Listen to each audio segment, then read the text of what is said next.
Salam alaikum, j'espère que tu vas bien. Alhamdulillah. Merci d'être là encore pour cette nouvelle vidéo. J'espère que ça t'a plu, voilà, cette manière assez spontanée. Voilà, vraiment dire les choses, pas trop sur la forme, mais plus sur le fond. Et aujourd'hui, je veux te parler de spiritualité et de business. Une des vidéos qui m'a fait, on va dire, exploser, connaître plus sur les réseaux sociaux, c'est une vidéo où je parle d'une histoire où je suis au Sénégal avec mon frère Ibrahim Assilla et d'autres entrepreneurs que je rencontre et je leur pose tous la question: qu'est-ce qui t'a permis d'entreprendre et de réussir? Parce que la plupart des personnes que j'ai questionnées sont des personnes qui ont quand même pas mal réussi au niveau de l'entrepreneuriat. Et à chaque fois, ce qui revenait, c'était le fait d'avoir le tawakkul. Le fait de placer sa confiance sur en Allah, surtout dans un environnement comme l'Afrique, où quasiment tout est incertain. Et donc, je fais une vidéo dessus, et sur les réseaux sociaux, c'est vraiment quelque chose qui explose. Et je suis beaucoup convoité, beaucoup de messages. Vraiment, c'est une période assez incroyable. Alors, je reviendrai sur cette période où, justement, il y a eu beaucoup d'afflux et un petit peu les difficultés que j'ai rencontrées, les opportunités aussi que j'ai eues, hein, parce que dans tout, il y a du bien, il y a du mal, il y a pas de souci. Mais c'est vraiment un sujet aussi que je vais traiter. Mais là, je vais revenir sur cela. Parce qu'il y a des fois des personnes qui me posent la question: mais pourquoi tu parles d'entrepreneuriat, tu parles de spiritualité, pourquoi tu mélanges? C'est pas que je mélange. Déjà, c'est que au niveau de la spiritualité, c'est ce que je suis. Je suis un musulman et je dois être fier de l'être. Et je suis un entrepreneur. Donc, au niveau, par exemple, de la spiritualité, moi, j'ai commencé à faire mes études en 2011. Donc ça fait 14 ans, je crois, 14-15 ans. C'est pas hier. Donc c'est à ce moment-là, j'ai commencé, il n'y avait même pas les réseaux sociaux. Et donc j'ai avancé, j'ai cheminé, j'ai fait la langue arabe, j'ai fait le Coran, et je continue jusqu'aujourd'hui à me former. Donc ça fait partie de moi.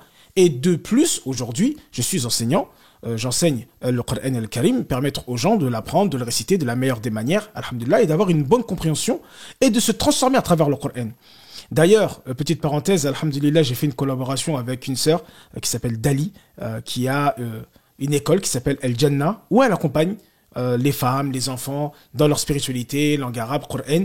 Et je suis très content et honoré, machallah, de faire partie de l'équipe parce que je vais m'occuper des hommes, incha'Allah ta'ala. Alors pour l'instant, ça va être sur le plus spirituel, sur les maladies de l'âme, sur le deuxième thème, sur le Coran, bien sûr, mais aussi sur le mariage, voilà, sur le mariage. Donc voilà, ça va vraiment être des accompagnements. Je te mettrai les informations si tu es intéressé. Ça peut être vraiment magnifique. Alors ça sera en ligne et en physique, Inch'Allah.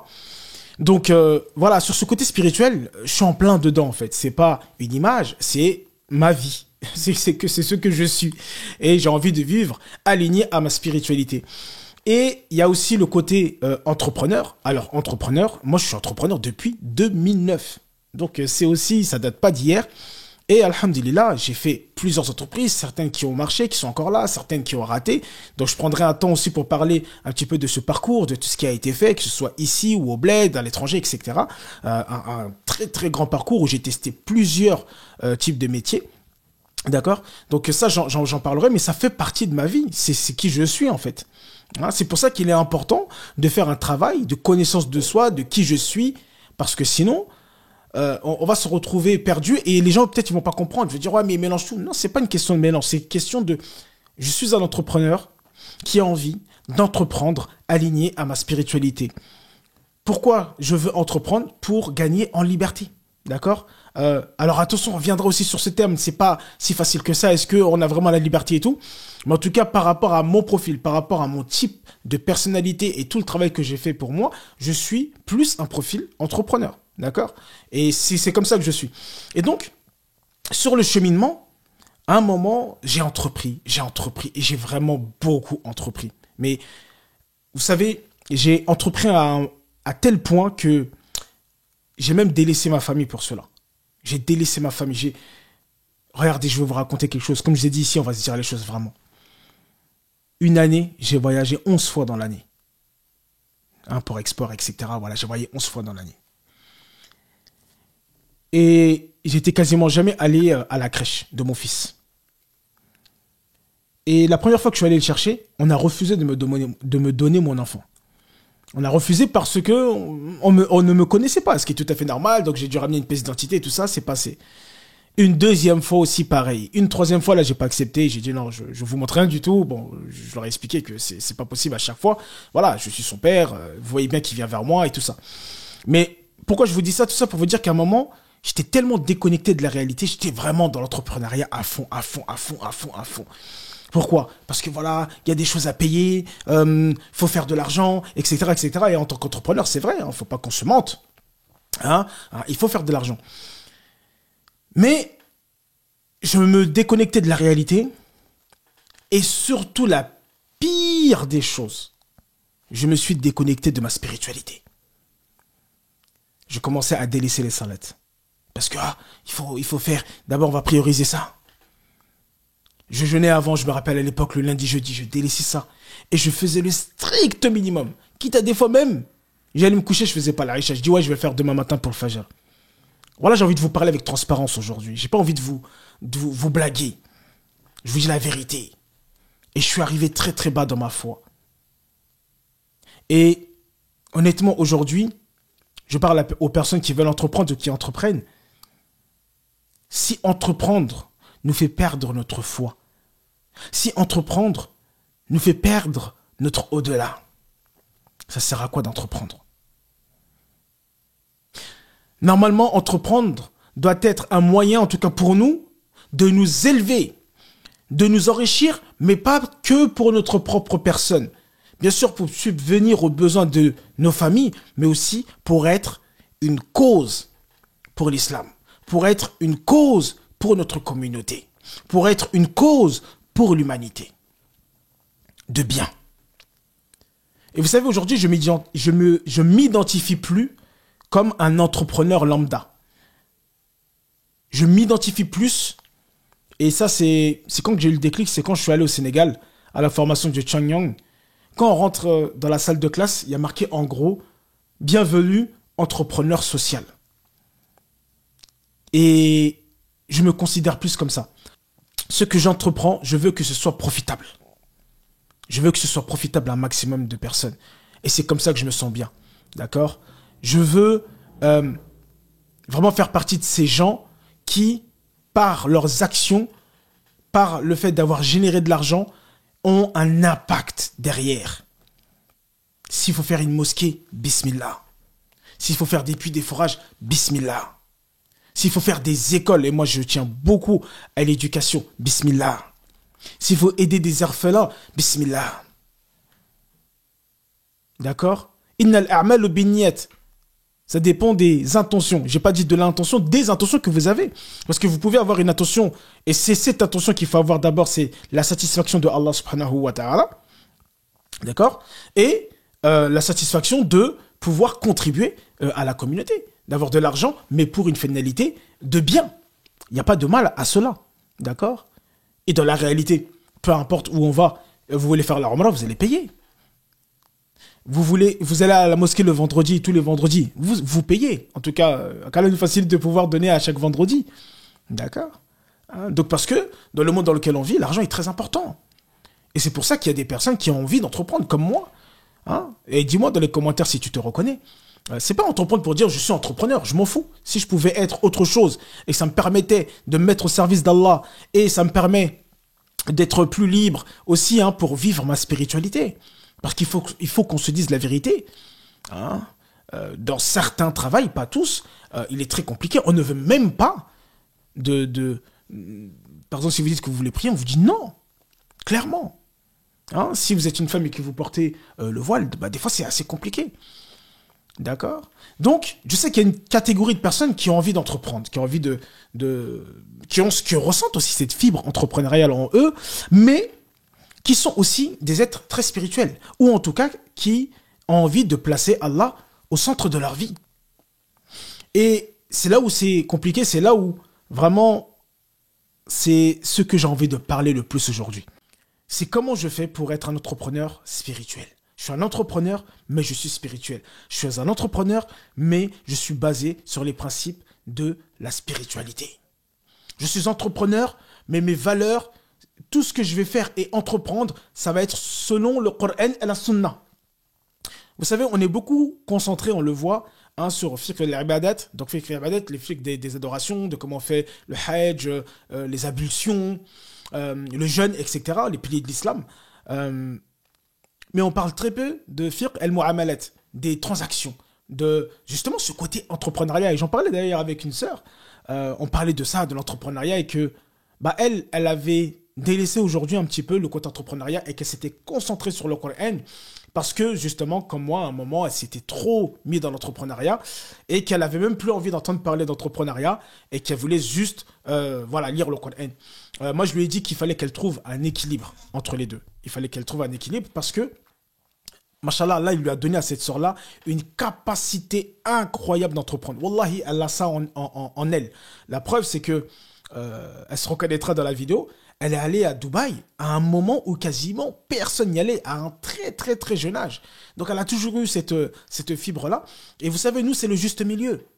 Et aussi de dire, mais en fait,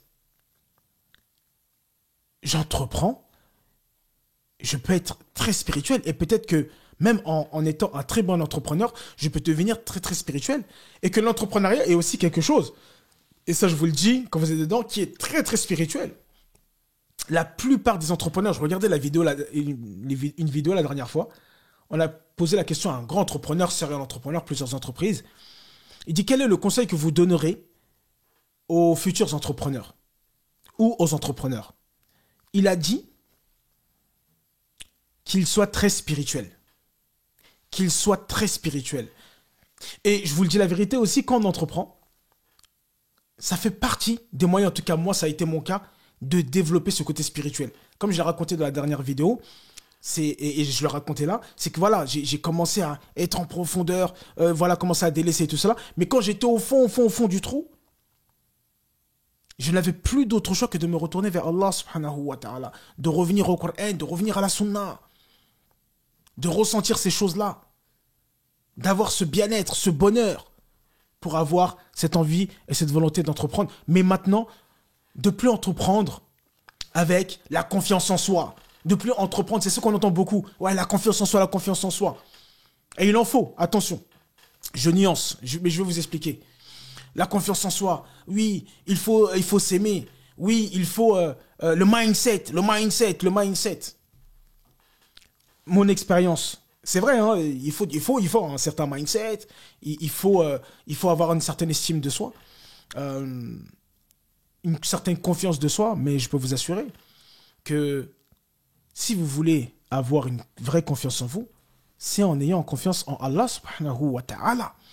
Plus vous avez confiance en Allah, plus vous avez le tawakkul, plus vous allez avoir confiance en vous. Parce que vous savez qui vous a créé. Et aussi, vous avez ce truc où vous lâchez prise, vous n'êtes plus sur vous et que vous. Et vous c'est les causes, les asbab. Mais les résultats, c'est Allah. Wallahi, que quand on est comme ça, on n'est plus confiant. Le fait de prendre conscience de qui est Allah, le fait de travailler sur le tawhid, sur l'unicité d'Allah subhanahu wa ta'ala, toutes ces choses-là sont des choses qui vont vous donner du courage, de la force, de l'espoir. Et justement, c'est entreprendre avec les qualités, avec les valeurs de l'islam. Comme par exemple, là je viens de parler du tawakkul. On peut parler aussi de la baraka. Hein? On ne parle pas de la baraka. Et je vais parler de plusieurs sujets sur des sociétés qui ont fonctionné sur ce mindset-là, cette notion de, cet état d'esprit de la baraka. Comment je fais pour insuffler de la baraka dans mon business? Comment je fais dans les moments de difficulté et de turbulence? Parce que vous allez en connaître. Comment je fais pour être patient, persévérant, de faire partie des sabirines? Et de savoir que Allah, il aime ceux qui placent sa confiance en lui. Que Allah, il aime ceux qui patientent, qui persévèrent. Allah, il aime ceux qui sont aussi un autre élément, qui sont dans la gratitude, dans le shukr. Peu importe ce qu'on a. C'est ça en fait. C'est comment je fais aujourd'hui pour entreprendre, ok, mais tout en restant aligné à ma spiritualité. Sans délaisser mes valeurs, sans me dire ah mais non mais je vais faire telle ou telle chose parce que voilà non, Allah subhanahu wa ta'ala il a pensé à tout. Le prophète, alayhi salatu wassalam, il nous a tout montré. Il faut qu'on arrête de se cacher. Donc c'est vraiment le message, c'est soyons des entrepreneurs, il n'y a pas de problème, faisons les choses, mais des entrepreneurs qui sont alignés à leur spiritualité. Si ça t'intéresse vraiment et que tu as envie d'entreprendre, mais tout en restant aligné à ta spiritualité, n'hésite pas à mettre dans les commentaires entrepreneur spirituel et on se chargera de te contacter pour qu'on puisse échanger.